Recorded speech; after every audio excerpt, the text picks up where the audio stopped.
Minority Advocacy Council.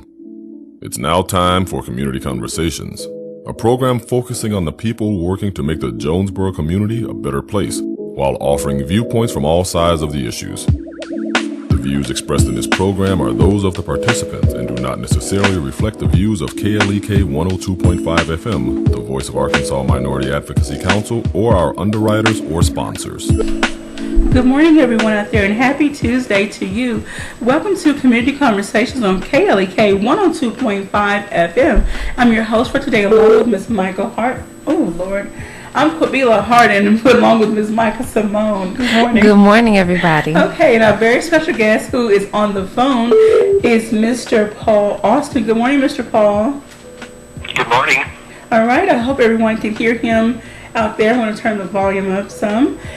Mr. Paul Austin is from the Arkansas Humanities Council out of Little Rock, Arkansas, and he's going to be giving us a lot of information today concerning what the council does, their grant services they offer, and some events that are coming up in the city of Blytheville, Arkansas. So, Mr. Paul, will you please give the listeners and viewers out there a little more information about yourself, please? I'm happy to. Thank you so much for having me on. I'm always particularly pleased to be able to talk to people in Northeast Arkansas, because I'm from Imboden, Arkansas, which, as you know, is about 40 miles northwest of Jonesboro. And my family, both sides of my family, are all from Northeast Arkansas.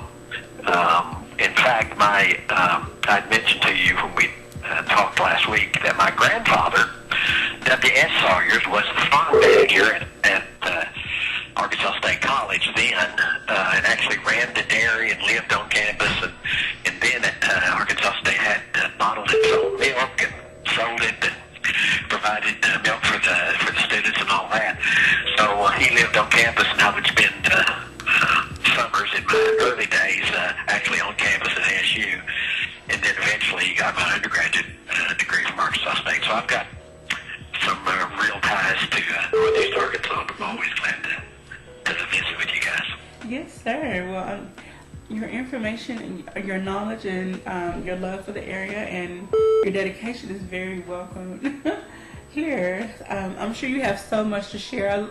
I'm sure you have learned so much over the years of your studies and your travels and the things that you all have put together, the information you put together to present to the general public. I'm just interested to know a lot more. I know we probably can't get into every single thing that you all do. Just before the show started, you mentioned that you all have like over 30 exhibits that are going on right now. And where are these exhibits housed? Well, we have our exhibits are located in our resource center, which is here in our offices in Little Rock, and we will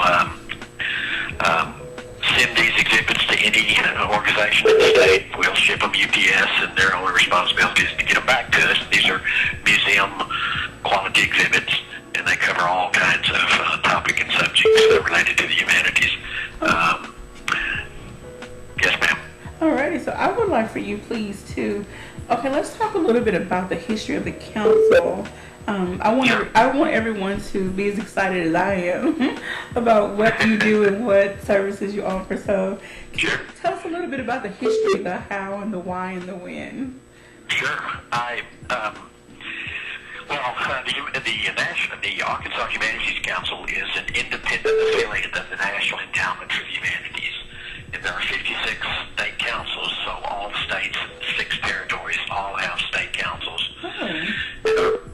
Our primary funding source is the National Endowment for the Humanities, and that's a federally funded agency, and the state councils are given grants based on a formula process. But it really started in 1965 with President Lyndon Johnson's efforts to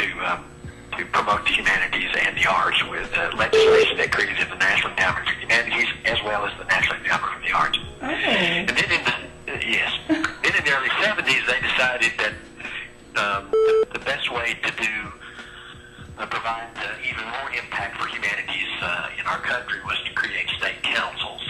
And so that's when the state councils were created. Actually, I guess they were in 74. The Arkansas Council was established in 1975. So we've been at this a long time. I was, in fact, on the board of directors of the council in the 90s, and I served as its board chair for 2 years. And I'd actually graduated from, give a little background on my history. I had started at ASU and then spent 6 years in the Navy, and then came back and finished my degree there at Arkansas State, and I moved to Little Rock, and I was executive director of the American Indian Center of Arkansas for 24 years. Wow. And I'd served on the board of the Humanities Council while I was at the Indian Center, and then which was a great job and a wonderful experience for me. And then when this position came open, I told someone there's not a lot of jobs I would have left the Indian Center for, but the Humanities Council is just a great position because we support humanities projects in Arkansas that primarily, over the years, has been through grant making, through either with nonprofit organizations or governmental entities, projects that support humanities, both major grants and mini grants. Okay. Now, can you please, for those who may not understand, from my understanding, humanities studies the micro level of society, the individuals that make up society, the how they do, why they do, when it comes to artifacts and information such as art and literature. I'm trying to understand this from I'm looking at it from a sociological perspective, which looks at the macro level. But from my understanding, and please correct me, humanities looks at society from micro versus macro level. I think the humanities look at it in both micro and macro. Okay. The thing about the humanities, it's a very broad subject. And, the two agencies that are sort of sister agencies are the National Endowment for the Arts, the National Endowment for the Humanities. And we're always struggling with explaining the humanities to the public. Everyone knows what art is, but the humanities are often confusing. But we use a very broad definition for the humanities. The humanities are really fields of study, and that includes history and languages, and philosophy, and of course literature, even the social sciences, political science, study of government. So really, it's the study of American and world culture, our history, the stories we tell, and we think the humanities, of course, are the way that we define who we were, who we are, and who we're going to be. And I think we see that in everyday life. And so our goal at the Humanities Council is to help Arkansans tell that story. Okay. We probably do more history-related humanities projects than anything else because that's, the public is interested in their history. But we also do some other things, literature and languages, philosophy, that also help us tell our story. Okay. Do you often have time? Do you have times to often work with the younger population to help bridge the gap between the past, present, and the future? There was one thing that I saw on your homepage about in the description section. It talks about basically digging up the past, making it relatable to the future, and to try to, I don't want to say dictate the future or predict the future of where we're going as a society. Right. Well, we do think it's really important to engage young people, frankly. And so we're always very interested in schools that would apply for a humanities grant because we think that the more we're involved with the study of our history and of our literature, languages, the better chance we're going to have to live in this very diverse world that we live in. And we think that also makes better citizens. It improves the chances of our democracy, we think. And that can be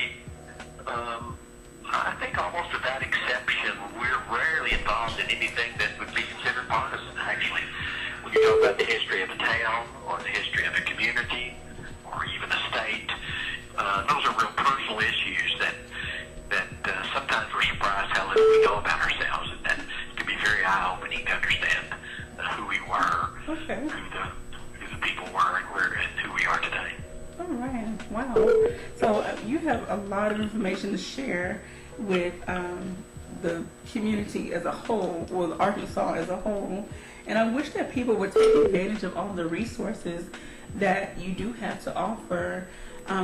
You would be amazed. Now, when I talked about Dr. Branch, she's kind of our resident historian, Black history historian, or women's history, Arkansas history. She pretty much does anything history related. She's very interested and focuses a lot on rural Arkansas as well. Those aspects, those areas of the community that often get overlooked. Over time, they either lose their appeal. People are moving away from those smaller areas. Well, you're right about Dr. Branch. She's, as I mentioned earlier, she's chair of the board of the Arkansas Humanities Council, and is really just a wonderful historian, and is really starting to make her mark in helping Arkansans understand their history. Particularly her work with rural African American women is really becoming really important in that field, and she's starting to get some really national recognition, and that's only going to help Arkansans. Yes, sir, it is. Tell their story. We need more. One of the things you talk about the importance of not ignoring rural Arkansas. We work really hard at making sure that our humanities programs, particularly the grant making, cover the entire state. And one of the programs that is no longer funded, but had a tremendous impact, and it was actually state money that funded it, and that went away several years ago, but we were able to do a lot of good with it while it was available.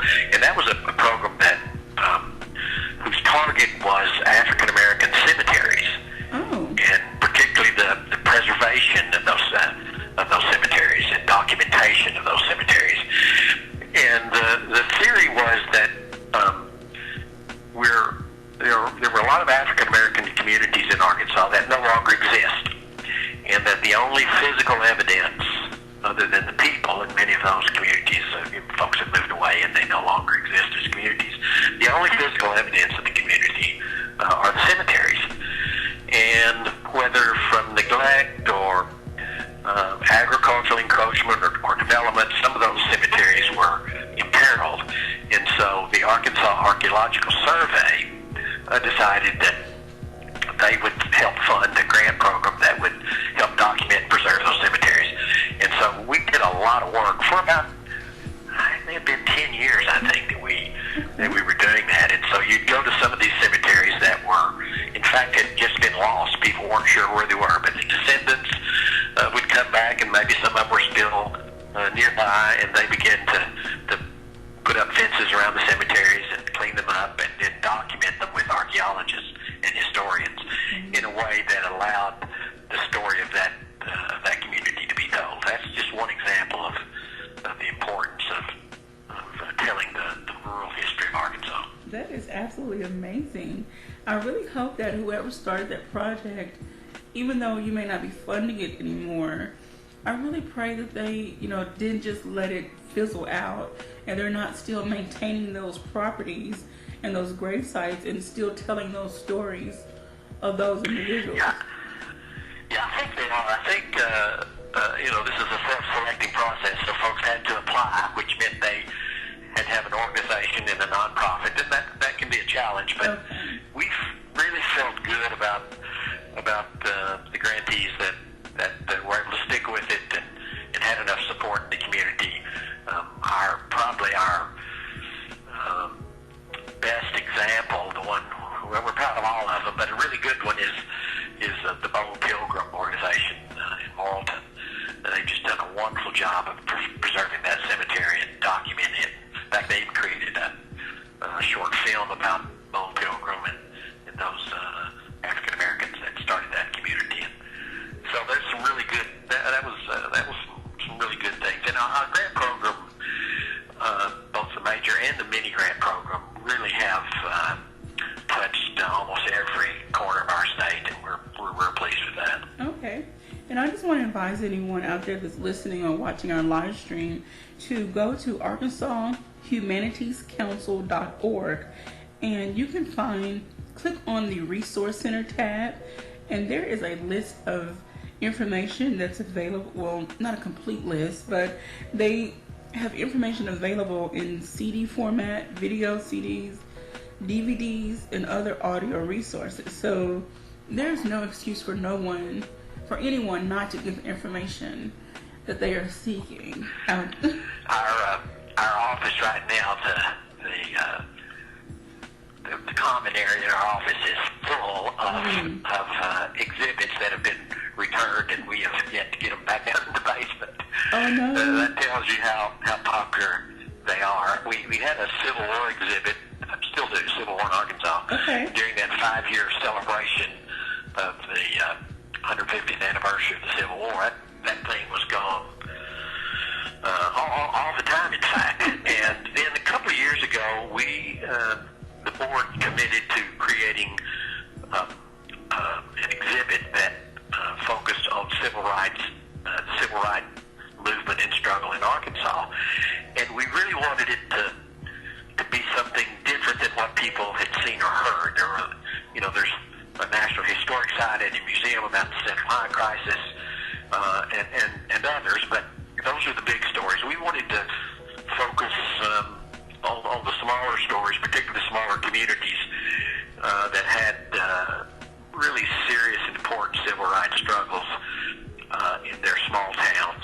And the people the local people that were involved in it, stayed there and lived with the consequences. And we thought that it ended up being, it took a long time to get it done. It was several years, but it was a labor of love, and we're real proud of that exhibit. It's called Foot Soldiers for Freedom, the civil rights struggle in Arkansas, and that's available for any organization that would like to have it. Okay, and I'm looking at the description of this display, and it says it is 11 feet 8 inches long. Right. I believe it's 7 panels, and there's information on each side. The first side sort of talks generally about civil rights in Arkansas, sort of the history of the struggle, beginning with, before the Civil War even. And then the second side really focuses on, I think, 4 communities where important struggles happen. And those, of course, weren't everything. You couldn't tell every story, but we think they were emblematic of some of the struggles in Arkansas that, frankly, had been sort of ignored, and we wanted to tell their story. Okay. And this would be great. By the way, those exhibits are free of charge. Oh, that is wonderful. I do want to let people know. All you have to do is get it back we'll ship it free, and you just get it back to us. That is really wonderful. And I want to let people know that you are a nonprofit organization, so this information, any information that you collect and put together is definitely a labor of love. You're not getting any financial profit from the work that you're doing, so that makes information even more valuable. The time and energy that you put into the research should be valued even that much more. That's exactly right.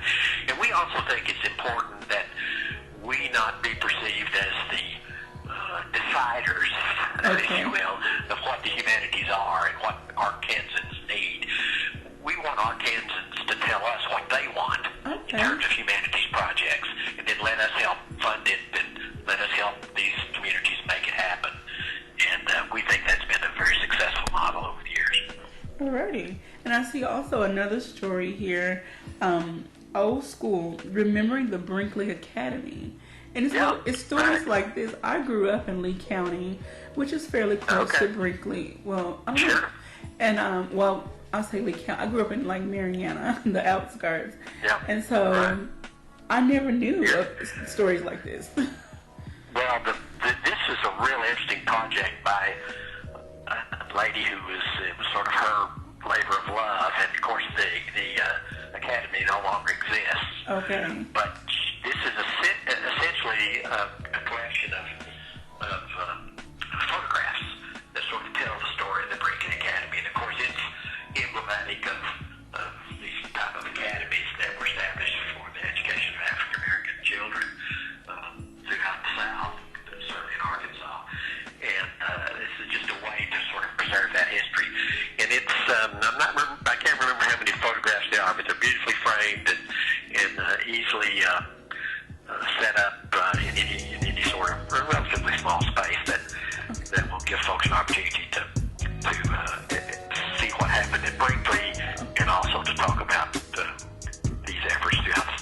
Alrighty, well, Mr. Paul, we're going to get ready to take a quick break, but please hold the line. And when we come back, we're going to be talking about, we're going to segue somehow into building relationships between law enforcement officials and the community. So please do not go anywhere. We'll be right back after these announcements. You're listening to Community Conversations on KLEK 102.5 FM.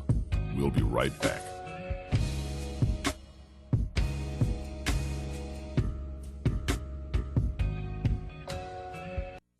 How much does the world weigh? I'm Mark Merrill with today's Family Minute. If you really want to know, ask a single parent. Their job is never ending. Their work is never done. Day after day, they carry the load alone. No wonder they often feel like they have the whole world on their shoulders. So, how can we help single moms and dads? Start with the little things. The next time you're washing the car, offer to wash theirs too. Drop off dinner, or watch their children for the evening so they can have a little time to themselves. Being a parent is a big job. Being a single parent is an even bigger one. So lighten their load and help take the world off their shoulders. Remember, your family first. Want to connect with Mark on Facebook? You can at facebook.com/Mark Merrill. The Family Minute with Mark Merrill, helping families love well. Family Minute is made possible by the Kappa Nu Omega chapter of Alpha Kappa Alpha Sorority Incorporated, a non-profit organization committed to service to all mankind. Kappa Nu Omega Alpha Kappa Alpha on Facebook and KNOMEGA1908.com. Post Consumer Brands is seeking to hire 5 operators at their Jonesboro facility. Post offers good starting pay, 3 weeks of paid vacation, comprehensive benefits, 401k with employee match, and frontline incentives, while working 4 days on and 4 days off. More information is available at jobs.postconsumerbrands.com. Post Consumer Brands is an equal opportunity employer. House of Details, located at 3217 Herb Street, Suite C, is a proud supporter of KLEK, offering detailing on any type of vehicle: waxing, clear coat protection, basic wash, hand wash, shampoo, interior cleaning, buffering, headlight restoration, pickup, delivery, and more, with a motto of anything mean, we can clean. Details available via Quentin Bogard at 870-273-5187. House of Details on Facebook and houseofdetailsjonesboro.com.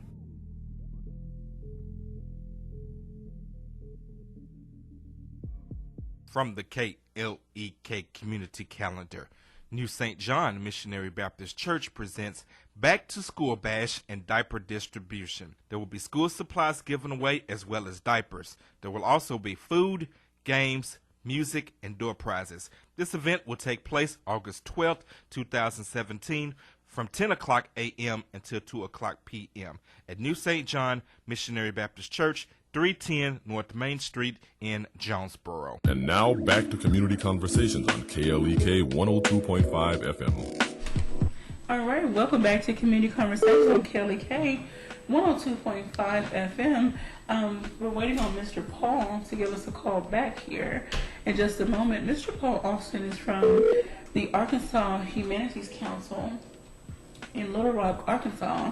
They provide not just Arkansas, any state, anywhere, with information about the history of Arkansas from a humanities standpoint. They put together information on art and literature, just about anything. Okay, he's trying to call it now. Hello, Mr. Paul. Okay. Hello, Mr. Paul. Oh. Okay, we're just having some technical issues with our phone here. Hello? No. Okay. We're going to get him back on the line here in just a moment. We're waiting on things to work out here. We're going to be discussing in this segment, it's called Building Relationships Between Law Enforcement Officials and the Community. Conversations on racial and ethnic... Hello? Conversations on racial and ethnic Harmony. This will be a free event, but you must register because spaces are limited. So I can't wait to get Mr. Paul back on the line so that we can discuss this a little further. I may have to give him a call from my end. Okay. Alrighty, so we're going to try to get Mr. Paul. Just give us just a moment, please. I'm going to try to get him back on the line on my end.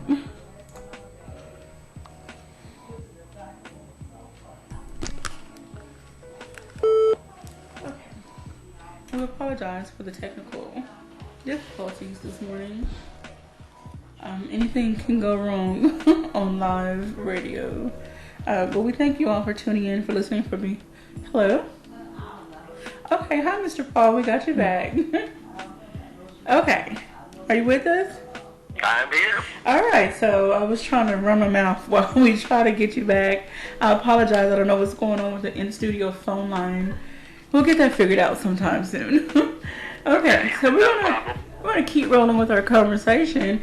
As stated before, we're going to go into talking about the building relationships between law enforcement and the community.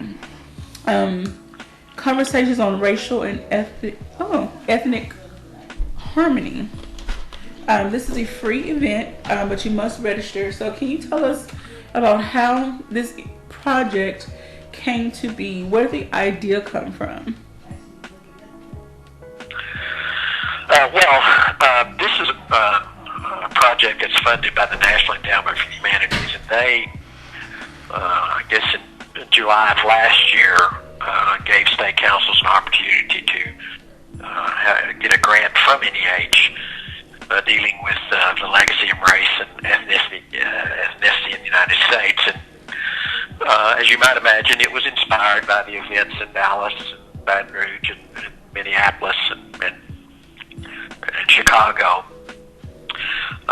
where there were really calls for what I would describe as a more vigorous and consequential public discussion of the racial issues that divide our community, and in particular the relationship between with the police. And so the NEH felt like, and of course we agreed, that the humanities might be a really good way to begin that conversation. And so we applied for the grant and received a grant to have these conversations on ethnic and racial harmony in Arkansas. And so we had our first one was in North Little Rock at Shorter College. We had one in Stamps, Arkansas, which is rural South Arkansas. And we had one in Fort Smith.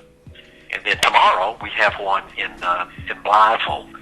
And these are just opportunities for us to have community discussions about the relationship amongst ourselves, and we also want to include law enforcement in this to try to help bridge that gap and misunderstandings and uncertainties and fears that exist. We feel good about the first three. We think we had good turnouts and we had good discussions, and we feel really good about tomorrow's event in Blytheville. Okay, I want to know, I see that you're partnering with Arkansas Martin Luther King Jr. Commission, the Arkansas Martin Luther King Jr. Commission, and Arkansas Northeastern College. How did these partnerships come to be? Well, we've been working with the Martin Luther King Commission during this whole process. They've been a partner of ours throughout the years. We've cooperated with them, and particularly in grants they've received from us to do some of the wonderful work that the Martin Luther King Commission does. And so we felt like they would be a great partner, particularly to involve local communities. It's easy to, in Little Rock, because there's the population's here and there's plenty of resources to make sure you have a good representation and enough people to have a conversation. But sometimes that can be a challenge outside of Little Rock, and so Central Arkansas certainly. So we felt like the Martin Luther King Commission, because of the work they've done throughout the state, would be a great partner, and they've been a wonderful partner for us. Their executive director, Sean Scarborough, and his staff really do a great job of organizing these events and contacting local organizations, particularly school groups.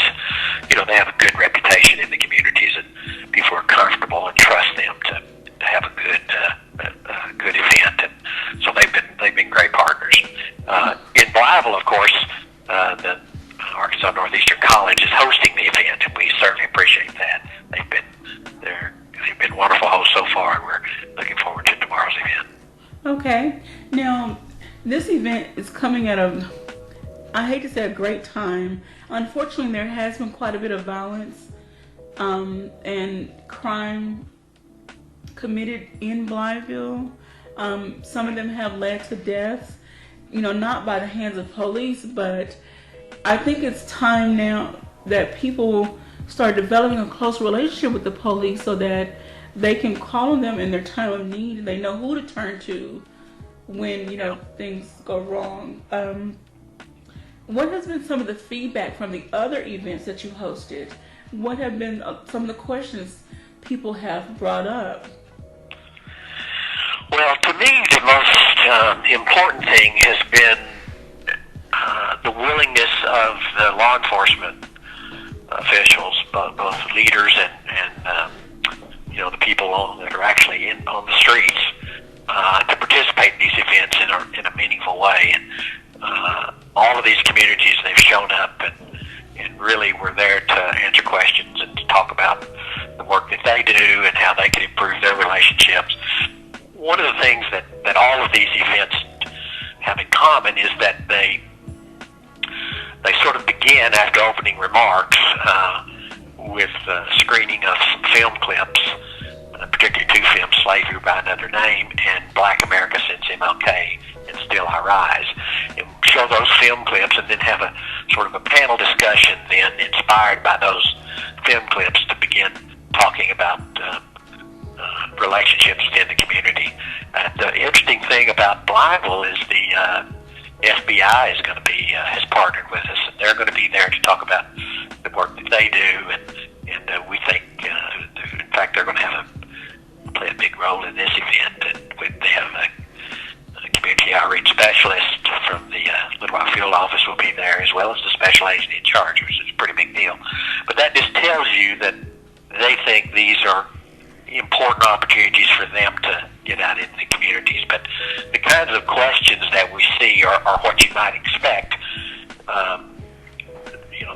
People want to know the perspective of the police and what their policies are and why things happen the way they do, both the good things and the bad things. And I think that's healthy. I've said even more important than the context of these meetings, it's the fact that we're having the meetings and that we're giving people an opportunity to have their voice heard, as well as to hear the voice of others that maybe they haven't had the time or the opportunity to listen to. So, first of all, just having the meeting, I think, is really a good thing. And we think that the context is also going to be important and very well done. And we think hopefully it'll be the beginning of conversations that'll continue to happen after just this one-day event. Okay. From what you can gather from your assessment, from the beginning of each event and then at the end of each event, do you feel they were successful? Do you feel that people walked away with a sense of, now I know who to turn to, I have a deeper trust in the law enforcement, I trust they will protect me in various cases, various incidents? Well, I certainly think there's some of that. I don't want to be naive about the actual on-the-ground results of these of a one-day event. And in fact, usually it's a half a day. This is more than that. But so I don't want to be naive about that. But I do think those that attend come away feeling better about the situation. And if nothing else, they will know now a policeman in a context other than being pulled over or something like that. They'll know them in a friendly, conversational way that I think is really critically important to begin any kind of healing that might need to take place in the community. And ultimately, we have no way of knowing this now, ultimately it will result in more trust between the police and the community in ways that can only be beneficial. Yes, sir. Now, I see that it says free registration. Where do individuals need to go to register for this event? Well, they can contact the Martin Luther King Commission to register. There'll be registration online. Okay. And I assume there's some, I have to say I don't know. Well, there's some information on the flyer. There's a Deshaun Scarborough. Right. He's the executive director of the Martin Luther King Commission. Okay. So I'll make sure to post this information on our social media pages, so hopefully people will be inspired to, sign up and go, because Blytheville is not very far from Jonesboro. So no, it's about an hour away. Yes. And there'll be room for a lot of people. Lunches are probably going to be limited to those that are pre-registered. Okay. I'm not sure exactly what the lunch status is, but there's a lot of good barbecue joints in Blytheville, so you can go down the street and get a barbecue at Cream Castle or somewhere like that. Okay.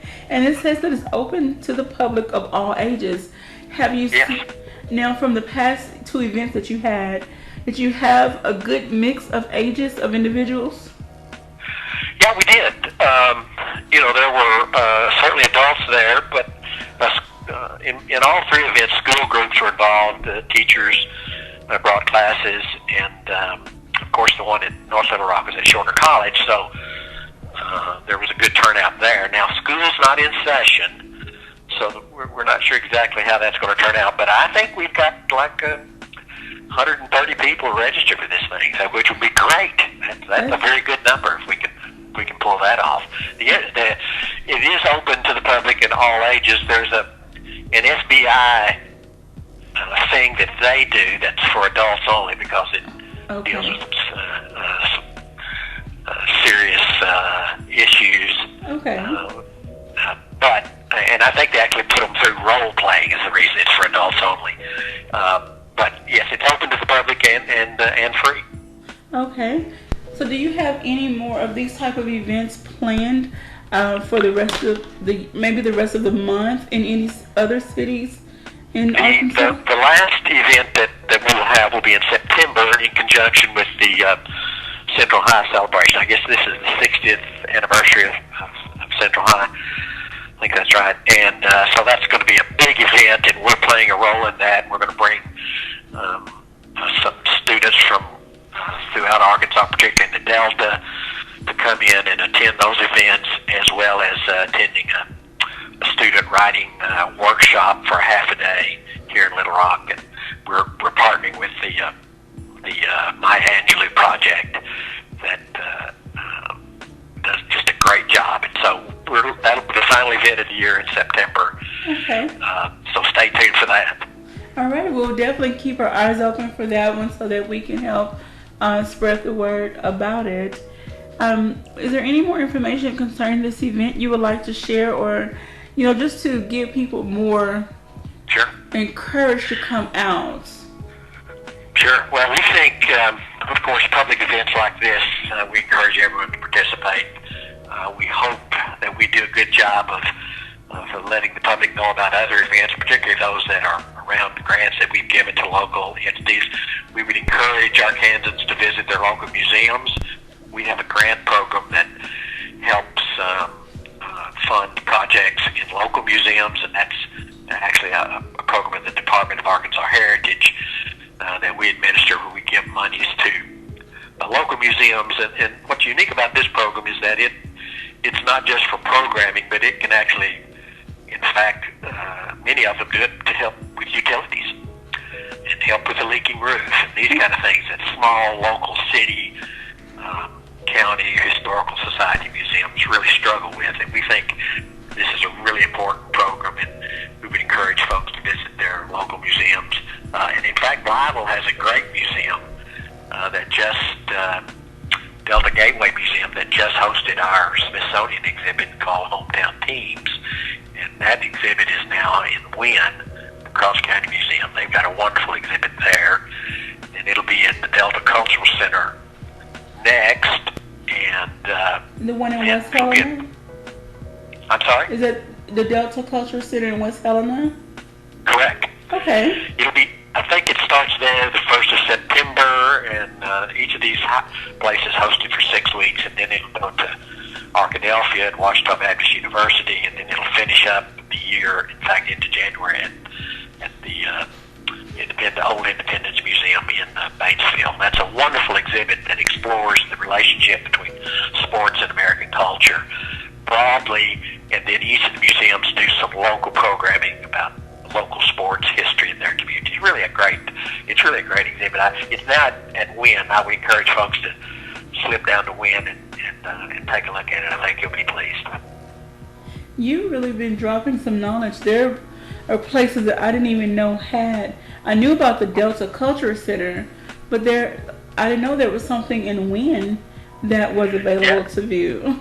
A great museum. The Cross County Historical Museum is a wonderful museum. Oh, wow. And the Delta Gateway Museum in Bible is really a great museum. They have some wonderful exhibits, and I think they have a new children's exhibit that just opened. And all of these small local museums always struggle with keeping the doors open and financing, but they're supported by wonderful local volunteers, and it's really amazing the stuff that they do to tell the local history of their community. So get out and see a local museum. I was talking with someone on the way into the studio about people don't realize how much there is to do and see in Arkansas alone. You could take a vacation in your own backyard and learn so much and have so much fun right here in Arkansas. The Arkansas State I'm so proud of my alma mater, the work that they're doing in their heritage sites. They have the Hemingway Pfeiffer Museum in Piggott, which is just an outstanding museum and a wonderful place to visit and learn more about Ernest Hemingway and his relationships with Piggott. And they have the Lakeport Plantation, which is in far southeastern Arkansas in Lake Village, that uses the restored Lakeport Plantation house as a way to tell the history of farming and agriculture in South Arkansas. So ASU just does a great job. You're right. You could have an Arkansas vacation. Would be as good as going to Europe, I would say, maybe. Well, that is really wonderful. We're going to get ready to come up on our next break here, but I just really want to encourage everyone to take advantage of the resources that are available through the Arkansas Humanities Council. You would not be disappointed, and they have a long list of information. You can go to their website and search through their database and see what interests you. Put together a presentation, apply for a mini or a major grant depending on what your event or your organization is doing. When we come back, we won't have as much time, but I want to get into talking about the grant process a little bit, or maybe how people can apply and some of the criteria that you're looking for those that apply. So we're going to get ready to go to break. To those of you out there listening and watching our live stream, please drop us a message if you have any questions or comments, but please don't go away, and we'll be right back after these announcements.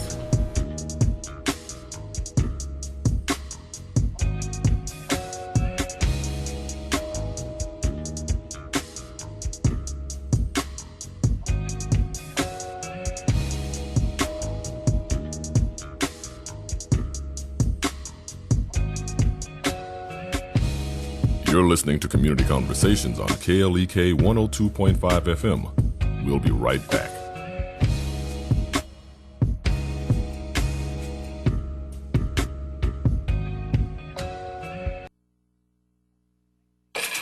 We're back with Money Matters. I'm Alfred Edmond Jr.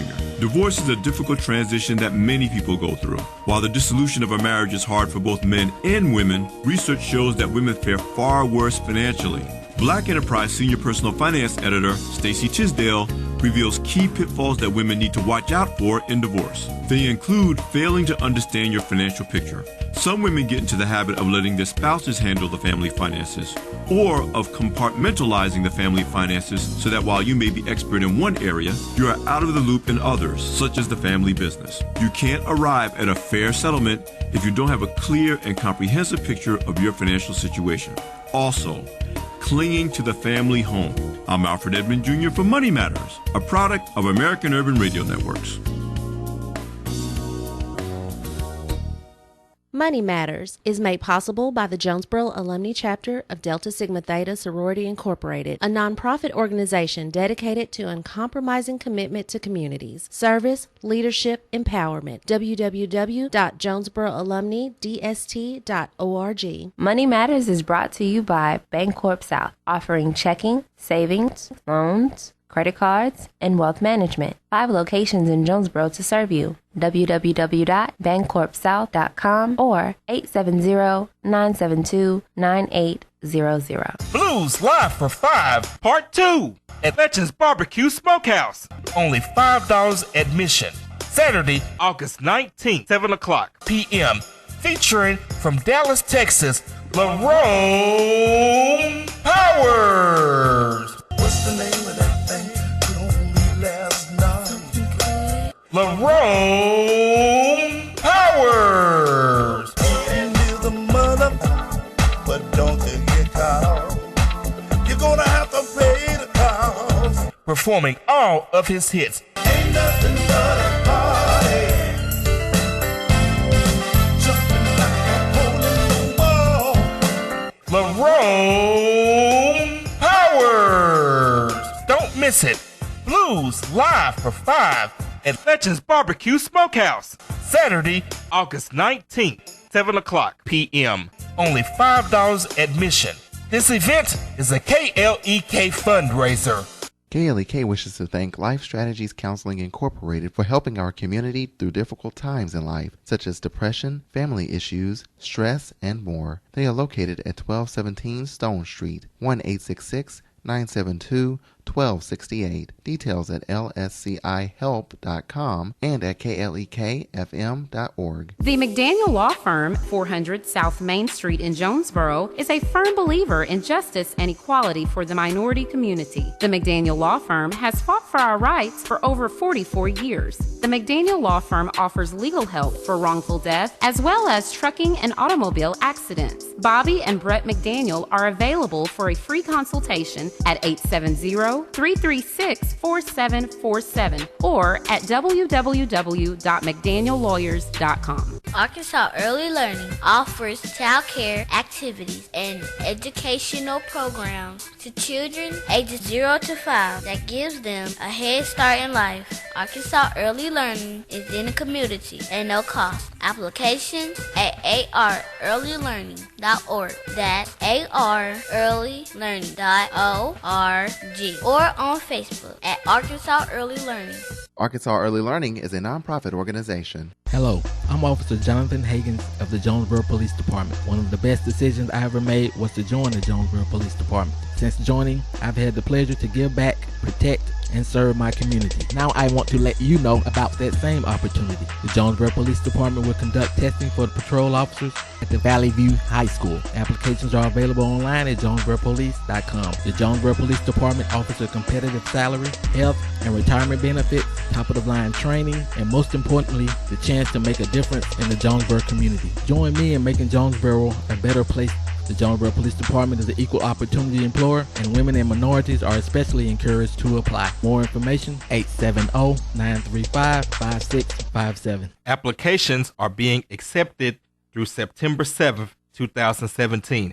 Applications are available at jonesboropolice.com. Did you know that KLEK 102.5 FM is a nonprofit organization? Did you know that you can donate to KLEK 102.5 FM and your donation is tax deductible? Donations to nonprofit organizations such as KLEK can reduce the amount of taxes you may owe the IRS or increase the amount of any potential tax refund. Support your KLEK today. You can donate by calling 870-277-1080, visiting our studio at 1411 Franklin Street in Jonesboro, or on our website, www.klekfm.org. We at KLEK 102.5 FM are blessed and grateful for your support.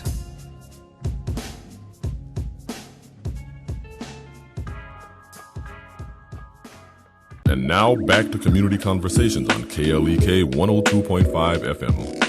All right, welcome back to Community Conversations on KLEK 102.5 FM.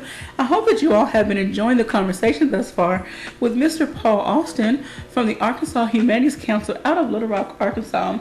We have shared a lot of information with you today, and I hope that you all are making plans to go to the event in Blytheville, Arkansas. We'll give you that information one more time close to the end of the show. Well, I will also post information on our Facebook and Instagram pages. So we don't want to run out of time. I want to give Mr. Austin as much time as possible. We're going to talk about a little bit about the grant process, the grant you offer, you have written, how you can help individuals who are seeking grants for their projects. So go ahead, Mr. Austin. Well, we have essentially two grant programs, major grant and mini grant. And we do mini grants once a month. They're due the first of the month. The committee will decide at the end of the month, and the monies will be available by the 15th of the following month. And then we have major grants, which we have applications once a year now. In fact, that deadline for applications is coming up September 15. All of these, there's a $10,000 maximum in major grants, and mini grants are now $2,000. And these can be either public programs, research, they can be media. We help funding with films and websites and other types of media. They have to be a humanities project. Okay. You have to explain what that is. And they have to have a humanities scholar. We can help with that, but it's obviously someone who can help the applicant ensure that the humanities content is legitimate and good and valuable. And the other important thing to remember is that this is a matching grant, so the applicant has to match, the major grants has to match that, and that's to be done with cash or in kind. Those are not major stumbling blocks. A lot of small organizations use in kind to be able to match that grant. But the important thing is that we work with the applicant. So if someone is interested in either a major or mini grant, I encourage them to go to our website and look at our guidelines. But give us a call, and one of the program officers will talk to you about your ideas and help you with determining whether this is something we'd be interested in funding, or at least the board would be interested in looking at. And then when the application is, when we receive the application, it'll be assigned to a program officer, and they'll read the grant application, and they'll make notes and contact the applicant to help them make the grant better, the application better. Okay. Whether maybe there are some budget issues or narrative issues, explain the humanities content, help with the humanities scholar. Our goal in the staff here at the council is to make the application as good as it can be. We know what the board wants to see, and so we want to help the applicant have a good application. And then the board of the Humanities Council makes the decision. We're a little different than a lot of foundations, where staff makes the decision, the board rubber stamps it. We, the staff, we don't even make recommendations. We really want the application to stand on its own, and we want the board to really have an ownership in the decision-making process, because it is their organization. And we're there to answer questions, but we don't make recommendations at all. So we want the applicant to know that they're going to get a fair shot with Humanities Council. These are competitive grants, so particularly with the major grant process, there's always much more asked than we have money for. So it's a competitive process, but we think it's one that works very well. That's wonderful. So if anyone out there is interested in seeking a grant from the Arkansas Humanities Council, go to their website, which is arkansashumanities.council.org. Click on the home page. There is, if you scroll down, It says how to apply for a grant. So you click on that and it takes you to another page which has a lot of information on how to apply, and it gives you a list of the application forms, the address and phone number and email on how to reach the Arkansas Humanities Council. Mr. Paul, we have about 2 minutes left. So any final words that you would like to give and highlights about the event coming up tomorrow in Blytheville? Well, I feel like this is going to be our biggest event. I think the turnout is really going to be good, and I'm really encouraged about it. I think it's our most content-full event. This has evolved in ways that we hadn't anticipated in terms of new partners, the FBI, and others. And so we're very excited about it. We hope the public will come out and support this. And then, the important thing is to not just come to this event, but stay involved in your communities in ways that will only improve the lives of the citizens. All right. And again, this event is called Building Relationships Between Law Enforcement Officials and the Community, Conversations on Racial and Ethnic Harmony. It's free to the public, but you must register. Well, you don't have to register, but they would like you to register. You can go to www.arkindream.org, which is Arkansas King Dream, or arkingdream.org, and you can or go to Eventbrite, eventbrite.com, and look for the event there and register. This will take place from 8 o'clock to 2 p.m. at the Arkansas Northeastern College, which is on Division Street in Blytheville, Arkansas. And this is tomorrow, Wednesday, August the 9th. So I really hope that a lot of individuals outside of the Blytheville area come to this event and join the discussion on how to build a relationship between the community and law enforcement. It's needed everywhere. We see so much in the news. We need to build a gap and build the relationships everywhere. So we thank you so very much, Mr. Paul, for being so patient and understanding through our technical issues, but we made it through today. Thanks so much for having me. And you guys are doing a good job and doing good work. Keep it up. All right, and thank you out there to the community of Jonesboro and surrounding areas. Have a great day, and we'll be back tomorrow. Thank you for listening to Community Conversations on KLEK 102.5 FM, a program focusing on the people working to make the Jonesboro community